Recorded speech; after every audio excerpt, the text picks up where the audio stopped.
ప్రతి సమస్యకు పరిష్కారం ఈగలై ఛానల్. నమస్కారం, ఈగలై ఛానల్కి స్వాగతం.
వాట్సాప్ లో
ఈరోజు మాకు రెల్లీలకు సమన్యాయం చేయమని విజయనగరం జిల్లాలో ఉన్న ప్రతి రెల్లి మీటింగ్ కలిపి మేము గౌరవ కలెక్టర్ గారికి వినతిపత్రం ఇవ్వడానికి రావడం జరిగింది. ఇక్కడికి మాకు మాదిగలతో మేము సమానంగా ఉన్నాము. వర్గీకరణలో రిజర్వేషన్ శాతము 5% మాకు కల్పించి మనకి ఢిల్లీ ఓటు ఉపకులాలు ఎస్సీ వర్గీకరణ చేశారు. ఇల్లి సబరి సజని చదండి తండి కాసిని మెహతర పాకి రెల్లి అనేది 14 ఉపకులాలు ఉన్నామండి ఆంధ్రప్రదేశ్లోని. 2008లోని గణాంకాలు తయారు చేశారు. అప్పుడు మాకు 1% రిజర్వేషన్ ఇచ్చారు. కానీ మా యొక్క ఆంధ్రప్రదేశ్లోని రెల్లి ఓటు ఉపకులాలతో పాటు ఆడపిల్లలు కూడా సమానం చదువుకొని ఉన్నారు. కానీ ఫస్ట్ ప్రిఫరెన్స్ వాళ్ళకి ఇవ్వడం వల్ల పురుషులందరూ విద్య వైద్య ఉపాధి దూరంగా ఉన్నారు. దయచేసి ప్రతి ఒక్కరూ మనం తెలుసుకోవాల్సింది ఏంటంటే మన భారతదేశం స్వాతంత్రం వచ్చి 76 సంవత్సరాలు అవుతుంది. ఇంతవరకు విద్య వైద్య ఉపాధికి మేము దూరయ్యాము.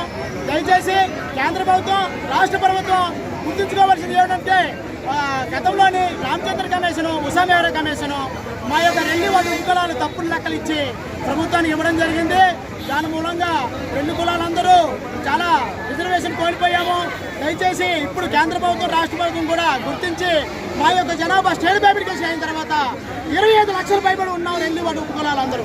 దయచేసి మాకు 5% రిజర్వేషన్ ఇస్తే మాకు అట్టడుగులో ఉన్న వాళ్ళకి చేయూతలు ఇచ్చినట్లు ఉంటుంది, మా భావితరాల పిల్లలకి ఆదుకున్నట్లు ఉంటారని కోరుకుంటాం. మా జనాభా 25 లక్షలపై ఉన్నాము. విజయనగరం జిల్లాలోనే 70,000 జనాలు ఉన్నాము. మన్యం జిల్లాలోని 30,000 జనాలు ఉన్నాము. విశాఖపట్నం జిల్లాలోని 80,000 జనాలు, శ్రీకాకుళంలోని 70,000 జనాలు ఉన్నాము. దయచేసి గుర్తించండి, మాకు రిజర్వేషన్ పెంచండి అని సుప్రీంకోర్టు హైకోర్టు ప్రభుత్వాలు వేడుకుంటూ సెలవు తీసుకుంటాను. మాకైతే మా ఓట్లు అయితే కావాలి కానీ ప్రభుత్వం ఏదీ లేదు.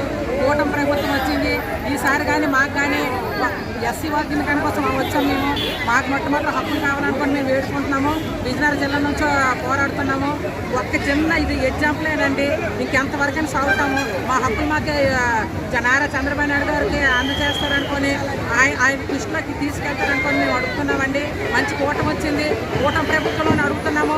గత ప్రభుత్వం మమ్మల్ని పట్టించుకోలేదు, ఈ ప్రభుత్వాన్ని పట్టించుకుంటారనుకొని మమ్మల్ని దృష్టిలో తీసుకెళ్తారనుకొని కలెక్టర్ గారి దృష్టిలో తీసుకెళ్తారనుకొని మేము వినిపించుకుంటున్నాము. ఈ అవకాశం ఇచ్చినందుకు ధన్యవాదాలు.